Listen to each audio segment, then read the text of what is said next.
Eu fui um operário da comunicação, fui um trabalhador, não tinha nada, eu nunca vi nada de especial nisso. Eu tinha o compromisso de fazer as coisas bem feitas.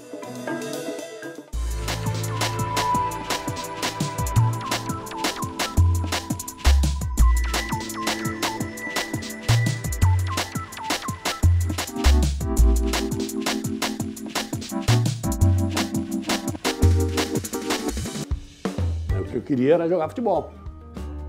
Entende?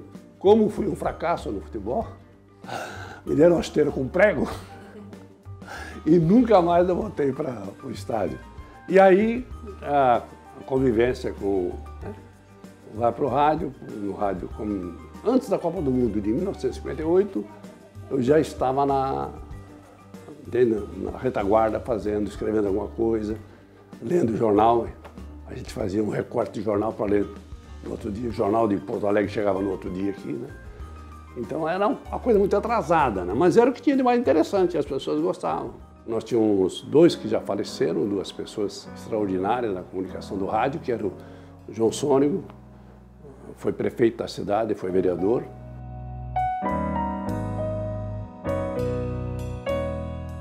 E o Clésio Búrigo. O Clésio, que foi meu companheiro durante 40 anos. A gente brigava todo dia, mas ficamos 40 anos trabalhando juntos. Um pouco, às vezes separava, voltava, né? O João Sônego levou o Clésio e o Clésio acabou me convidando. Tem coisa muito rápida assim, né? Estudávamos aqui num grupo escolar no centro da cidade, que era a nossa universidade da época. Grupo escolar Professor Lapagesse. E dali saiu Dali saiu a equipe que foi trabalhar. Nós trabalhamos muito tempo, Sônego, Milioli e Clésio Búrigo trabalhando muito tempo. Isso na Rádio Dourado. Daí veio a Rádio Difusora. A Rádio Difusora depois ela foi fechada em função de questões políticas, né? Era a rádio do PTB. Na época da Revolução em 64, o PTB ficou à esquerda do processo. Tinha um deputado na época que comandava o rádio, né? O Faraco, Vande Faraco, que era deputado, tinha muita aproximação com o João Goulart, aquela coisa toda, do PTB, né? E criou a rádio, cujo slogan era a Rádio do Trabalhador, né? Depois, com a Revolução, a rádio foi fechada, quando voltou, já estava na mão do outro lado. Aí era o pessoal do PSD, até que ela foi devorada pelo incêndio e a história ficou por aí, nunca se contou direito porque ela pegou fogo. Mas hoje nós temos é praticamente uma sucessora. É a Rádio Difusora também, só que ela não está no município de Criciúma, ela é vizinha aqui em Sara. E o senhor foi direto para o esporte quando começou na rádio? Foi. Foi porque era alguma coisa que eu entendia, né? Garotão, né? Adorava o futebol do Rio de Janeiro, que era o futebol que dominava o país, né? Pela força do rádio carioca, também a televisão, né?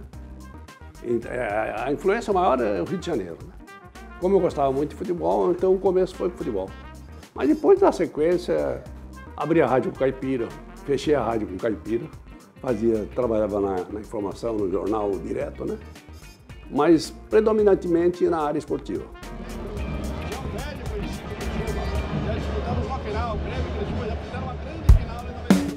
Repórter de pista, narrador, comentário, essa é mais ou menos a linha, o roteiro de quem começa a trabalhar nessa área no rádio. Você não tinha telefone à disposição, você não tinha internet, você não tinha nada disso. Nós saímos de Criciúma, nós tínhamos aqui na época, 4 equipes que disputavam competições estaduais. Quando a coisa começava a ferver, nós tínhamos 4 pretendentes dentro da competição. Então você acompanhava jogos São Miguel do Oeste, Lages, Joaçaba, Curitibanos, em tudo que é parte do país, do estado, perdão, né? E qual era o jeito de você fazer uma transmissão, né? Chegávamos, por exemplo, em Joaçaba, em São Miguel do Oeste, o nosso chefe da parte técnica ia para o mato caçar eucalipto, tá? Pegava 2 varas de eucalipto e fazia uma antena, esticava uma antena retransmissora, né? E jogava um aparelho enorme, umas caixas de ondas curtas e jogava o som.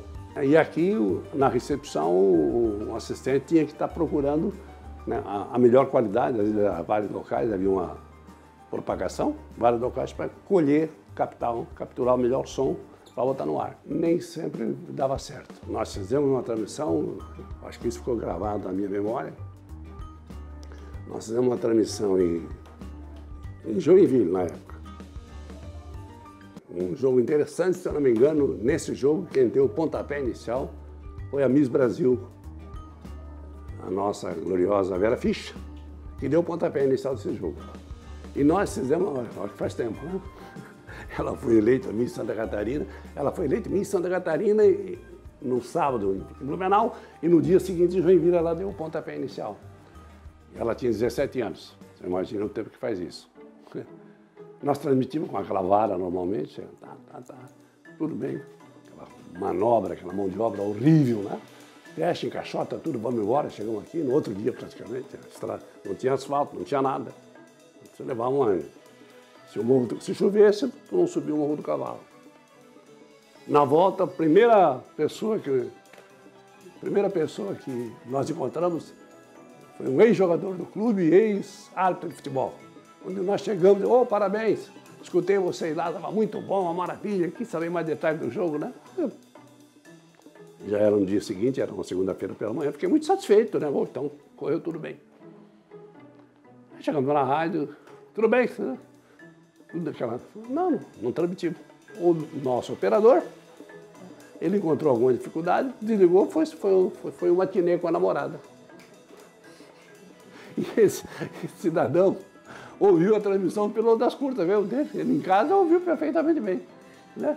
Ele achou que tinha ouvido a rádio. Não ouvia a rádio, uma maravilha. Não tinha nada, ele ouviu, foi uma das curtas, né? E o nosso operador foi namorar e não botou no ar.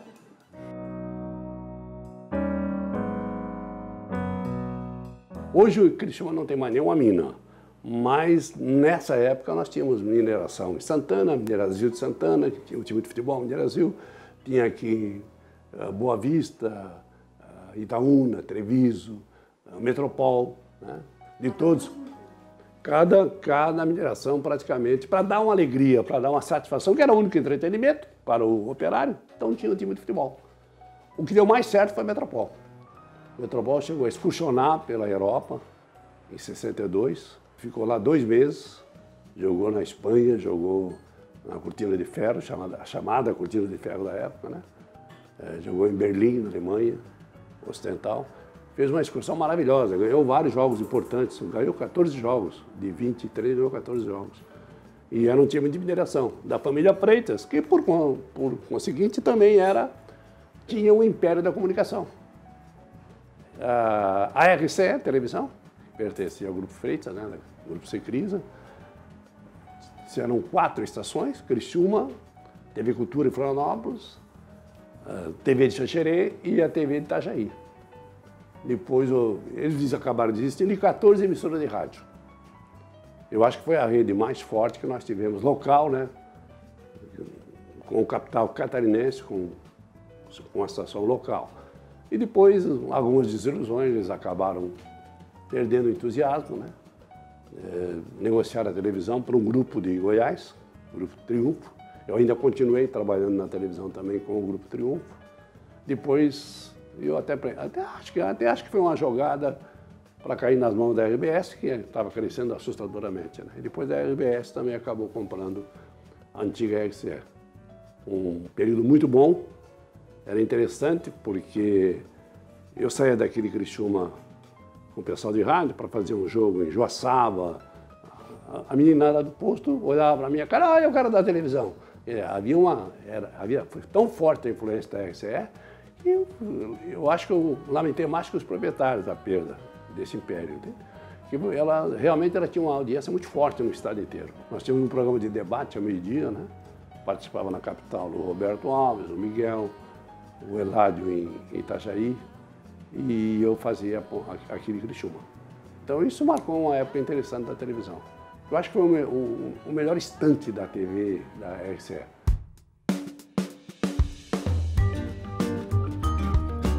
Da RCE, ela passa a ser dessa empresa de Goiás, a Triunfo, que era uma grande empresa na área de construção.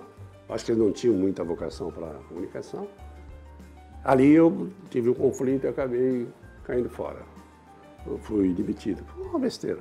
Depois a RBS adquiriu, aí eu volto com a RBS. E também, mais tarde, fiquei lá um bom tempo, mais tarde também, quando entrou um tal de Pedro Parente, que hoje está na Petrobras, né? Eles entendem de tudo, eles entendem de televisão, de rádio, de Petrobras, eu nunca vi disso, no Brasil é assim mesmo, né? Esse cara foi para a RBS, fez uma revolução, né? Aí eu caí fora. Como eu tinha uma atividade paralela, né? Ou na iniciativa privada, numa grande empresa de Criciúma, e também fui funcionário público da Fazenda durante uns 13, 14 anos. Então, era fácil você enfrentar esses conflitos. Entende? Se botar para a rua, eu tenho uma certa garantia. Hoje já não dá mais, né? Hoje parece que nós estamos enfrentando uma dificuldade muito grande, porque se você não se alinhar às ideias dominantes, você não tem colocação, né? E, em função disso, por não aceitar muita coisa, eu acho que eu fui demitido 15 ou 16 vezes por aí. Tem que conferir os documentos, mas não foi menos do que isso não, 15 ou 16 vezes. Eu acho que até porque eu já era carta marcada, né? Então, qualquer motivo, entende? Às vezes, teve uma demissão, era um período de regime de opressão, no tempo da ditadura, eu fui demitido por causa de uma piada. Piadinha bobinha de papagaio. E isso não é coisa, havia um zelo tão grande por aquilo que era colocado no ar, que ao contar uma piada de papagaio, eu infringi o regime, afrontei o sistema.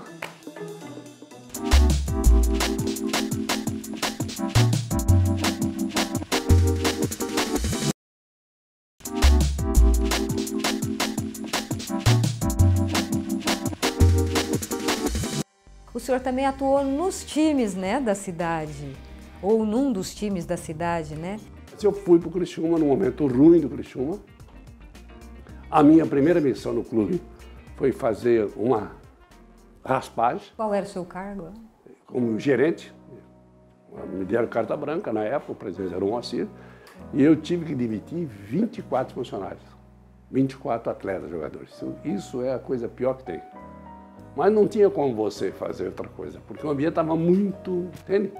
Havia muita confusão. Entre esses demitidos, provavelmente tinha gente muito boa que podia ter ficado, mas havia necessidade de você mudar a ideia. A ideia dominante você tinha que construí-la, reconstruir. Então, por isso que eu fiz essa mudança, essa limpeza. Começamos praticamente com o pessoal da casa, aqueles garotos novos, né? E o Criciúma já foi logo campeão. E dali em diante o clube se tornou forte. O Criciúma é, na verdade, o sucessor, né?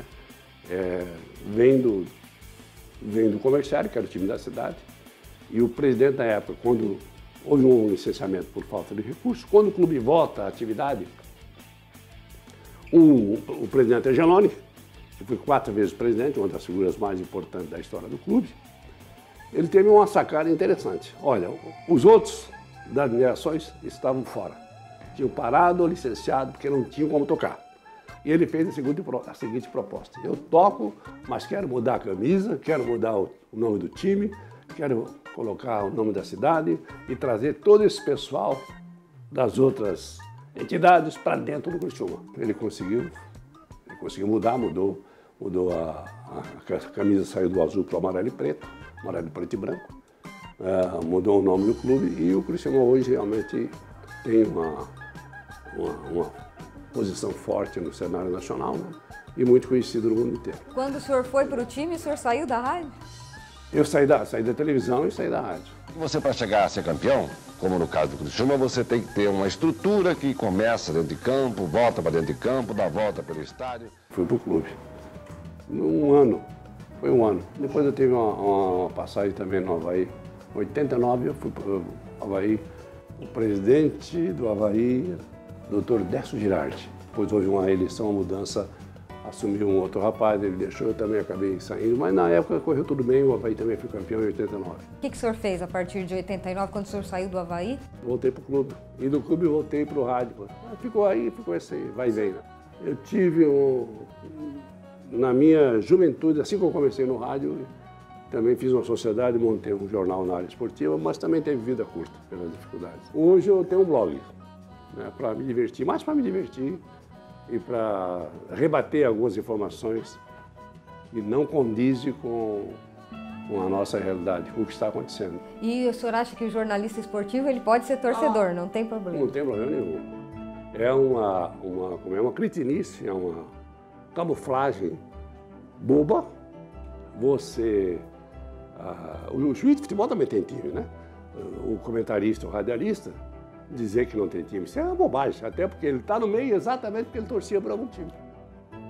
Ele foi para lá em razão do futebol, porque ele gosta de futebol. Como ele gosta de futebol, ele não gostava de alguma coisa dentro do futebol. E provavelmente o mais certo é que ele tinha algum time tocando no coração dele. E o que tem na sua carreira, na sua opinião, que conquistou um público cativo, que fez Milioli Neto ser famoso por décadas em Criciúma? Eu não sei te dizer não, porque eu achei que era a minha obrigação, continua a minha obrigação, agir com honestidade, só isso, né?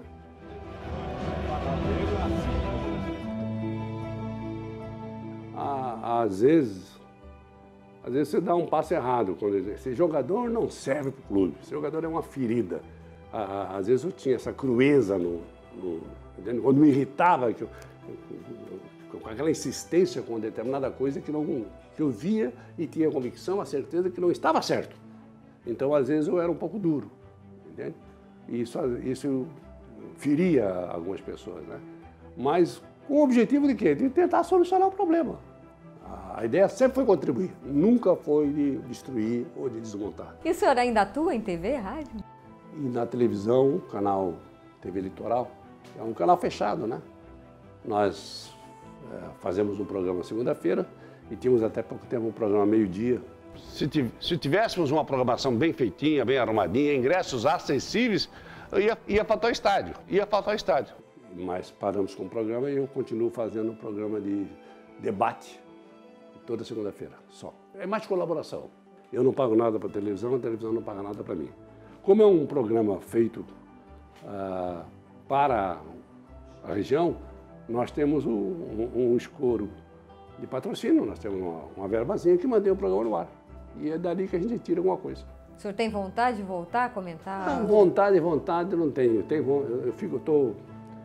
Eu estou mastigando uma ideia, estou dando vida para uma ideia de fazer alguma coisa diferente. Porque eu acho que o rádio está muito uma coisa só, entende? Alguma coisa tem que mudar. Não é possível continuar assim. Quer dizer, então, que a gente pode encerrar dizendo que o senhor não vai parar nunca? Quero continuar. Hoje eu sou um desempregado, mas quero continuar. E se for para dar um conselho para as futuras gerações de jornalistas esportivos, o que o senhor diria? Procure sempre verificar os dois lados da informação. Aquilo que você está colocando no ar, na tela, pode não ser a verdade que você precisa comunicar. Então, sempre checar. Isso é o mínimo que o jornalista deve fazer.